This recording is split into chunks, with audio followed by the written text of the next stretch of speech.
Hey there friends, and welcome to episode 2 of the tutorial Sect. I'm Icon, and in this episode we will settle down our Sect a little bit more thoroughly. We're going to make sure that people will have whatever they need to sustain their daily life. And I'm going to talk about a little bit about Sect setups, and the first few things about Feng Shui will also hit town today. Okay, so last episode we built up a little bit of fire where we can cook our meals. We successfully put up some beds for people to sleep in. We're going to make sure that Bijen receives that bed. You can assign beds to certain people here.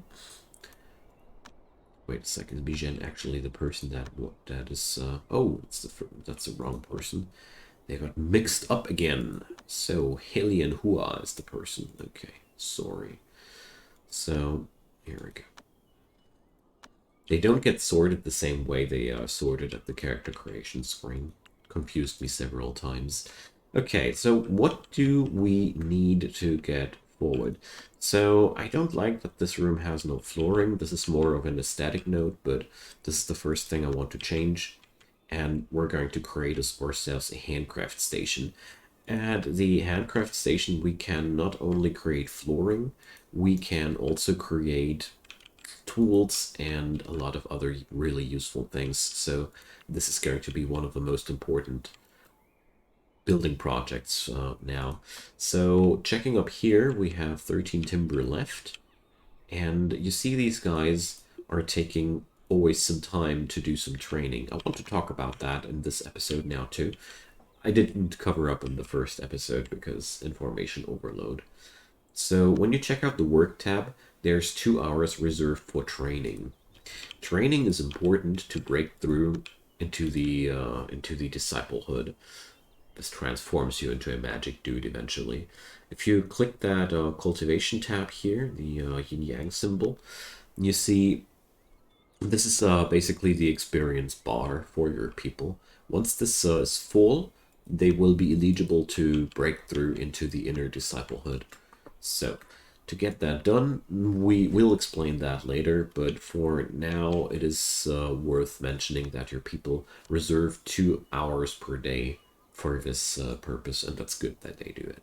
So we have now unlocked more options in the construction menu with the creation of the handcraft station. So now we have access to pretty much all of the work benches, and we also have access to some other options which we haven't had before. So let's continue with the things that we need to survive. So next thing is the well. I already mentioned that in the episode before. Put down your well somewhere where you will assume that your people will be revolving around, because the well is a pretty central place of your sect. Of course, it's a very low resource investment building, so you don't need to be too worried about it, but it is helpful to have it not too remote. Alright, I'm chopping down one more of these trees because we are running low on timber at this point. So we're going to loop this. No, not 50 times, 10 times is enough. Okay. So now we have access to water, and we can cook ourselves some food. What's next? So the first thing that I want to do is create some floorboards for this place in here, because I don't like it if it looks like that. So at the handcraft station, we can create lots of different items. We're going to spend some time there today too. But for now, we're going to start with the offcuts. Offcuts are the material you use for floors and roofs. Keep in mind, though, that roofs are pretty much optional, because at the end of the day, these roofs are built automatically, so these are purely cosmetic things. Or wait, what here? So for now, they are crafting these materials, and we're going to put up a roof up there. Can't remember if these were cosmetic or not. What's really important, though, is the materials used for your roofs are not important whatsoever. So we're now going to put down some flooring too. And with the flooring, it's a little bit different. The element of the flooring, or the material of the flooring, does matter. But more of that later. Okay, so you see now we're putting down the roofs and the flooring there. And now we have a little room here. When you click a room, you see some stats of it down there. There's the temperature, there's the quality of the furniture in the room, there's the ratio between furniture and space. Ideally, you want to have a balance between free space and furniture. And last but not least, the overall attractiveness of the room, determined by the quality of the materials. This is the quality of the crafting skills, like the hand craftsmanship, and this is more determined by the used quality of the materials. There's a difference between a mere brownstone and a jade stone, for example. But for now, we don't want to ponder too much about that. We're just going to place down some floorboards everywhere, and I'm going to put up some decorations here. Lighting to put down some oil lamp next to your people's places, because when you check out your people here, this icon here is the mood bar, and you see people are unhappy because it's dark, because they want a room, because the rooms are horrible, and so on and so forth. If the mood bar drops too low, the people will slack, which means they will stop working. So you might want to avoid that at any costs. You see now, there's now an oil lamp, and we can now assign these beds to Bijen and Rogi. Keep in mind that you don't need to assign the rooms manually. These people do grab their rooms automatically too. But if you want somebody to be in a certain room especially, you need to assign that. Okay, now we see we have those oil lamps. We're putting down some floorboards, so we're slowly beautying up this place. Now, leisure is really important too. Placing down some tic-tac-toe game doesn't cost us any materials whatsoever. You can use the R button to rotate things in this game in case you haven't noticed yet. And Q and E are for toggling the speed up and down. A lot of Asian games use Q and E for speed toggle instead of 1, 2, 3, 4 as our Western games do. And yeah, just mentioning that. We're also going to put down a bird cage as well, because at these places your people will walk towards to and chill a little bit there. So food is up here displayed in this area, and as we see here, food is also decaying at some point, but well, the bull meat is decaying with 159 days of time. This game has no big emphasis on the survival difficulty or on the survival gameplay per se. Amazing Cultivation Simulator is more an RPG, a sandbox RPG, than a survival simulator. Definitely worth mentioning. So today our people are sleeping in rooms, and as we check this out, they're only unhappy because their rooms are barren. We will fix that in a couple of days, but for now we have other problems. The mood is good enough to get ourselves through that. So workbenches here, which are really important to get continued. Let's put up a stonework next. As you notice here, I'm placing down the benches under the free sky. You don't need to have rooms for these benches to begin with. You can, of course, put a workshop if you want to directly, but I almost never do that, and it was pretty much every time a good decision, because all of these benches can be moved. You can just pick them up and put them somewhere else, so don't be worried if you have put your benches somewhere where you don't want them. There's a couple of buildings where it doesn't work well, for example, the bonfire. Few things can't be moved, but yeah, workbenches are no problem to get moved. Therefore, I never hesitate to build them just somewhere to use them, even long before I have designed a workshop area for myself. Okay, now the stoneworks performing the same as the timber station. We put stone in and we get stone blocks out. And just like the timber station, it increases the yields. So since we have now a timber station and a stonework, we can just demolish the material workplace. I basically put these up to show you how things are working. The workplace here is giving you an option to produce these items there too. All of these items can be produced at the Handcraft Station too, so it doesn't matter too much. Now, the next thing that I want to do is creating bows. Bows for the whole sect. Bows are, in my humble opinion, the best weapon you can give your outer disciples as a general purpose weapon, because at the end of the day, you want to avoid getting wounded, as with every game, and it's really, really powerful to have bows to exactly achieve this goal. And they aren't that much less powerful than melee weapons, and also bows are really useful for hunters, and therefore I personally know a lot of players which don't equip their outer disciples with anything else than a bow. So now let's check out the bow and check out the item description. You see there's the damage power, there's attack speed, and there's also some stats like chi and gathered chi stats. Ignore these for now. What's important here is the quality and the tier. As you see, the quality is common, which means our crafter didn't perform too badly, and the tier is a mortal relic. The tier of an item is pretty much determined by two things: the material used and the talent of the crafter, although a higher tier due to the talent of a crafter is a pretty rare occasion. Usually that doesn't happen at all. As a rule of thumb, the items you produce will have the same tier as the material you put into. Only when you start to have godlike crafters, they can produce items of a higher tier than the material used. But more about that later down the road. So what's really important is that we have now 3 different bows.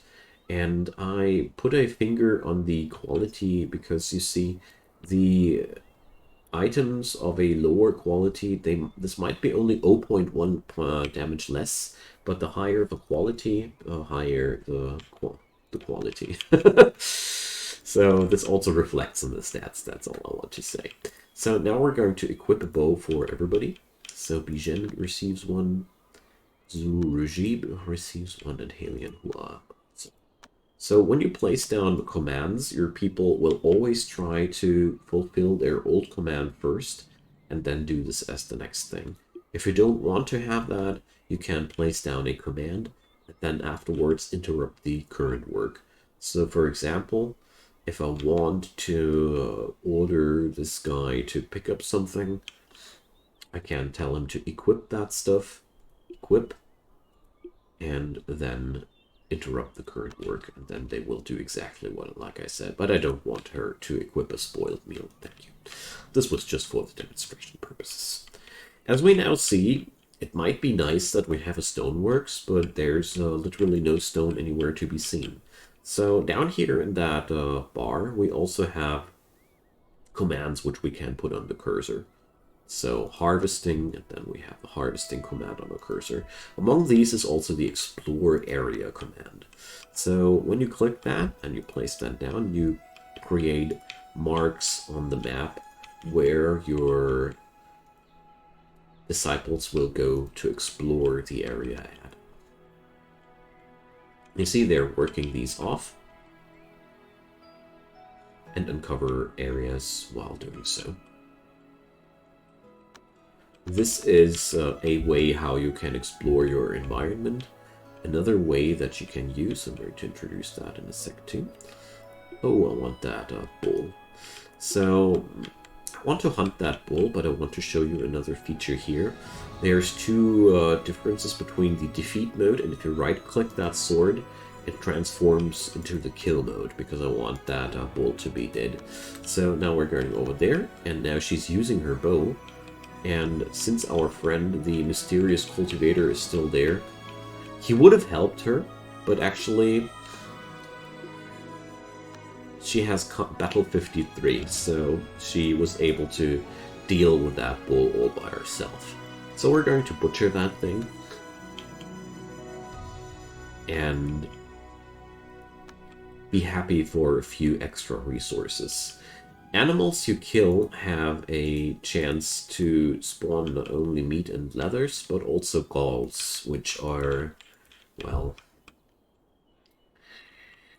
Snakes produce galls, I think bears also, and I think bulls too. Some animals just basically drop items which can be eaten to gain extra experience points for this meter. So basically, the more dangerous the animals are, the better. So another method of exploring is you can tell your people to head to a designated location with this icon. The hotkey for that is V. So we're going to place that down here, and then you can tell your people just to walk over there. Oh, there's a bear. Speaking about which, let's try and take down that bear. Alright. Now our cultivator friend is coming to the rescue, but actually Bijen had no problem whatsoever in taking down the bear. So these are the two ways of exploring your vicinity, either the automated or the active one. From my own experiences, I can say the automated one is way more comfy. Okay. So let's see. We did allocate some food, and since I don't want my people to eat dried jerky all day, we want to put up a kitchen here.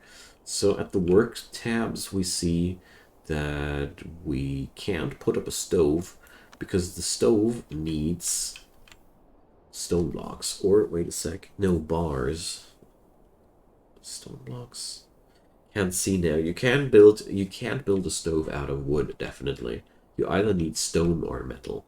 And since we don't have any materials yet whatsoever, we're now exploring more and more until we finally find the first mountains. Oh, there's also a wolf. Let's start hunting that too. I'm trying to take down as many animals as possible while the mysterious cultivator is still around.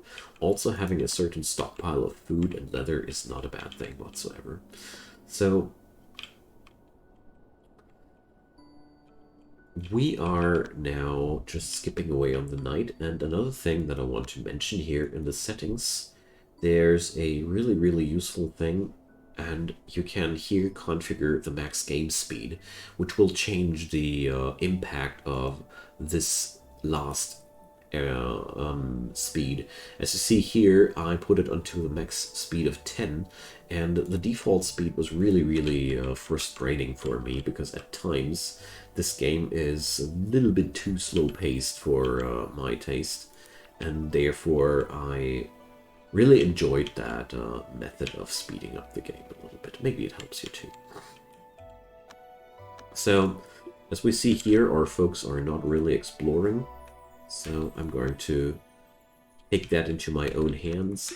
And this is where the game can be a little bit tedious, but basically, as long as there's still a green line here visible, your folks won't pick up a new job. And what that means is if you pause the game in time before they reach their goal, they won't be picking up a different job, which makes exploring manually even more uncomfortable. So here, this game is a little bit janky and ungrateful, but you get used to it. See here, this wolf here actually was proactively attacking me. So since I don't need this anymore, I select the cancel button, slightly hidden behind my camera, to cross off the exploration marks, because we did that manually. So here we have discovered our first piece of mountain. Brown rock, Cinnabar, Jade. So, to effectively mine, you need tools. Let's see, we have 2 miners, so we're going to produce the pickaxes here. Different biomes have different access to stone. The plains biome has a heavy bias towards wood, as you see. It's much easier to acquire wood in this biome than it is to acquire stone, but that's okay.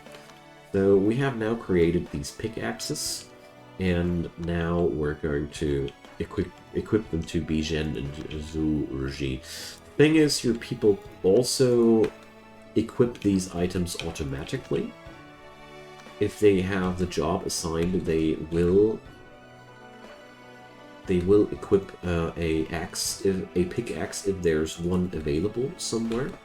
So basically, if you want to be more lazy than I am, you can just build these pickaxes and just make sure that there are exactly as many pickaxes as there are miners, and everything will work out fine. So now the brown rock can be mined away. And you can either click them like I did here, or just pick up the mining tool just like that. We're going to carve away that entire mountain. Don't worry, there's not going to be any cave-ins or anything different, any other nasty things. This mountain will just be gone. I'm that thorough because a mountain tile has chance to spawn goodies. Maybe we will find one in the course of this mining job. But most importantly, we are now creating brownstone blocks, which are exactly what we need. So at this stonework, we're now going to create ourselves some brownstone blocks. Let's do that 10 times, so we have a couple of them available. Our miners, in the time they're being, are mining out these things. Cinnabar is necessary for alchemical purposes and for the crafting of talismans. Stone essence, as we hear, is the first fantasy stuff that we found here while mining. It's basically the essence of stone, lightweight and magical. And here I want to point the first time on the item description. You see in the line there, it states that this thing has Gather Chi 20 at a range of 3. What that means is this thing is actively accumulating the mana, if you want to say so, of the environment and charging it in itself. Most items don't do that. As you see here, most items have a Gather Chi capability of none. So every item which has this capability is in a way something special, because we will use these materials later down the road to enhance our magic learning capabilities. That's how I would call it. So people are sleeping now. The mysterious cultivator will leave us quite soonish, I think. He's usually only staying for a couple of days. And now we're mining away at stuff here. Our crafters already created ourselves some brownstone block. Wonderful. So now, let's see. We can create our stove out of a brownstone block. Awesome. So as we see, some materials need stone to be built. A stove is for sure a good thing. Another thing that I want to put up is a furnace. The furnace needs stone too to be built because, you know, smelting metal in a wooden furnace sounds really, really silly, and therefore it doesn't work.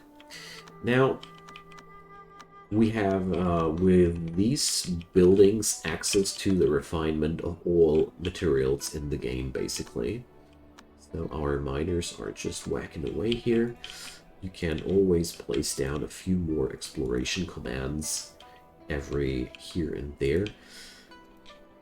With this game, you don't need to conserve materials like these. These mountains are basically just a big spawn of materials for you. And you might have already noticed these old boxes lying around everywhere. I didn't touch them on purpose for now. There's always stuff on the maps. You can search this box. Somebody will go over there. On the maps, there's always stuff which you can loot and interact with. In every biome, there's something different. So here we search the box, and there's wolf hide in there. So, of course, now we want to search all of the boxes, and you can also double-click them if you have trouble finding them. Double-clicking on one of them will highlight the other boxes there, but you sadly can't open them together. I don't know. This game has some flaws in the user interface, which you just have to get past, you know. This game has some kinks. Be forgiving with them. I am too. So, now we're building the furnace, and with the construction of the furnace, like I said, we are pretty complete in many ways. So a couple of things are now still missing. As you see here, there's a lot of benches left, and I think now is the time to think about creating ourselves a workshop. So here we have our sleeping areas, so let's just say we will build the workshop area over here. So according to the rules of this game, workshop areas have to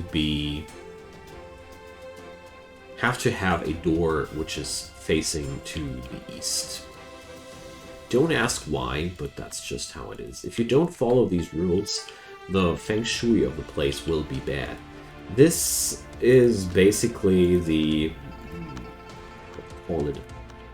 affinity towards luck and bad luck in this game. So if something has bad feng shui, it's very prone to attract bad luck. And for example, if you have a sleeping room with bad feng shui, people can actually die while sleeping there.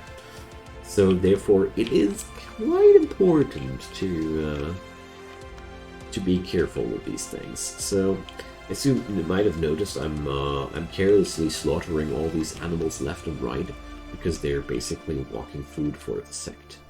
Here we have a decomposed body lying around. You can also plunder these just like the boxes that we had before. Some trees, by the way, cannot only be chopped, they can also be harvested, pear trees for example, but I'm going to explain that once we get deeper into the farming topic, which we will eventually do. Another thing you might have already noticed is that, oh, we found a weapon in that corpse, that there's trees which have this eerie blue glow on themselves. Whenever that happens, they turned into spirit wood.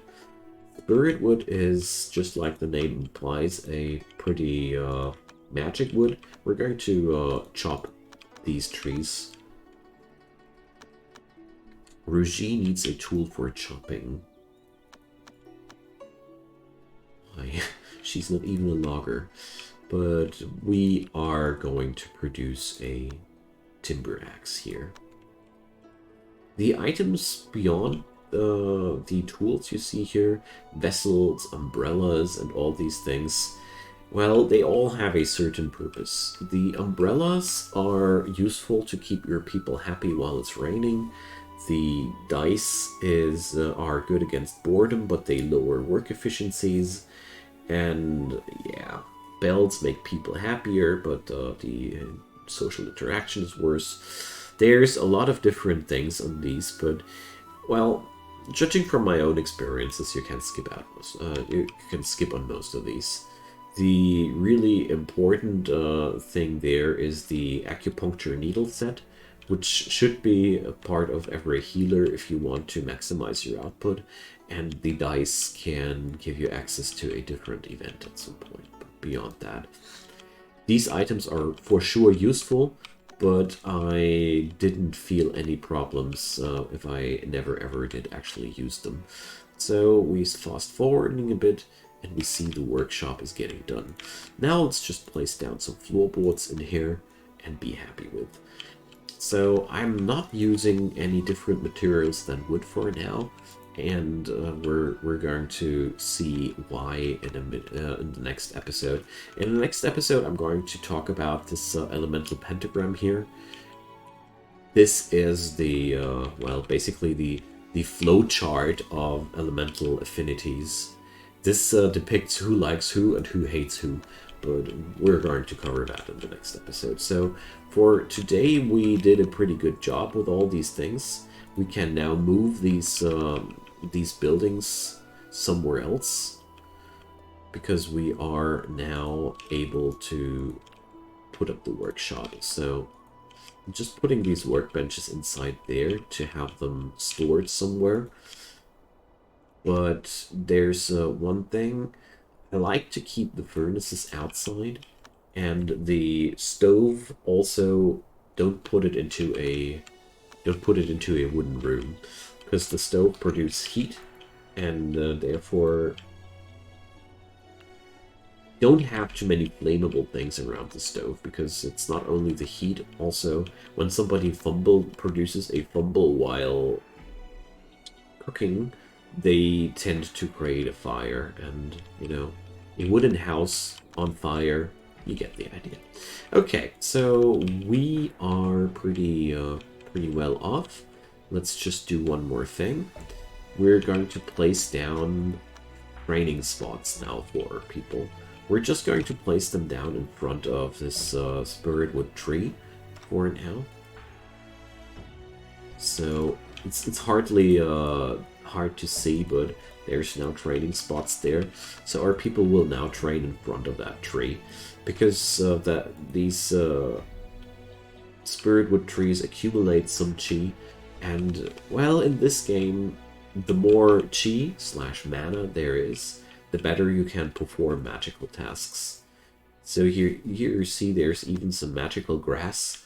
This would be also a pretty good spot for for the training, but you get the idea. So our storage area is running full, so we might want to expand that. You can simply just draw more of that where you deem it necessary. So let's move our timber station.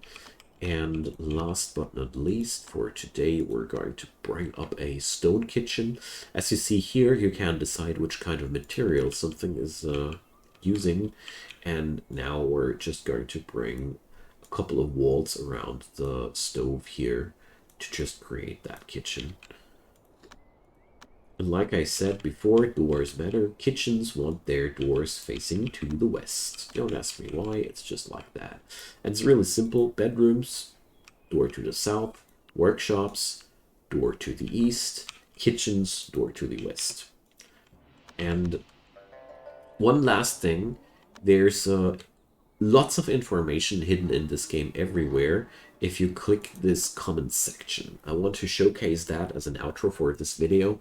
There's basically a comment section with an upvote system to pretty much every topic in the game. So if you are confused about what's something meaning or what it's good for, you can always use that. For example, red ginseng, if you struggle understanding that, there's always a comment section here. But beware, here be spoilers. If you don't want spoilers, don't use this. It's really important to note. One really important thing here is that there's a comment section hidden here in the world clock. When you hit exactly the middle thing here at this marker and right click, you get the comment section of the world clock, including some very useful information. We're going to use that later down the road, though. Okay, so that sums up today's episode. We're just going to let these dudes build their little kitchen here while I'm outroing this. So thank you guys so much for watching. Next episode, I'm pretty sure I will get into the actual cultivation topic, because now we have pretty much everything we need. We should put up some agriculture at some point too, because right now we're just slaughtering animals and living off of that. There's nothing wrong with that to begin with, but we might want to aim for something more sustainable. Anywho, thanks for watching. Drop your comments down below. Leave a thumbs up on that video if you enjoyed the show, and of course, consider subscribing to my channel if you like my work. I do daily content. If you turn on those notifications, you won't miss anything in the future. Beyond that, down there in the comment and the description box, there's my Twitch channel where I do daily streams. And last but not least, I'd be really happy if you guys could give a look on the support links down there, be that Patreon, be that PayPal, whatever you do, whatever scratches your itch. I'd be really happy if you check them out. If not, don't you worry about that. Thank you so much for watching. That's such a big help. Just have a nice day and enjoy gaming. Bye bye.